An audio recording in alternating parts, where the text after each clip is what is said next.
بسم اللہ الرحمن الرحیم۔ السلام علیکم ورحمۃ اللہ وبرکاتہ۔ قیامت کے دن کے سوالات۔ رسول اللہ صلی اللہ علیہ وآلہ وسلم نے ارشاد فرمایا، قیامت کے دن کسی بندے کے دونوں پاؤں نہیں ہٹیں گے یہاں تک کہ اس سے یہ نہ پوچھ لیا جائے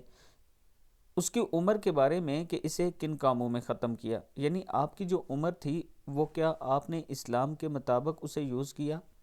آپ نے اپنی عمر میں نمازوں کی پابندی کی، قرآن کی پابندی کی، اللہ کے حکم اور اللہ کے رسول کے حکم کی پابندی کی یا نہیں کی، اس کے علم کے بارے میں کہ اس نے اس پر کتنا عمل کیا، یعنی اس کے پاس جو علم تھا اس پر یہ عمل بھی کرتا تھا یا صرف علم تھا،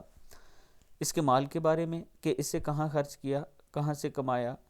مال کے بارے میں بھی آپ سے پوچھا جائے گا کہ آپ نے حلال طریقے سے مال کمایا یا حرام طریقے سے، اور اگر حلال طریقے سے کمایا ہے تو پھر اللہ کے راستے میں اسے خرچ کیا یا نہیں کیا،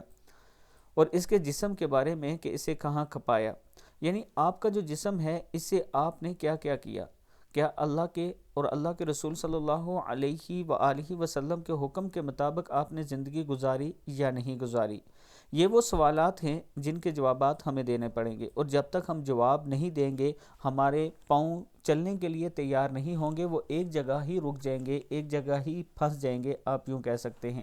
اللہ تعالی ہم سب کے اعمال، عمل اور ان تمام چیزوں میں آسانی فرمائے، اور خاص طور پر قیامت کے دن ان سوالات میں آسانی فرمائے، اور اللہ تعالی ہمارے حساب کتاب میں آسانی فرمائے۔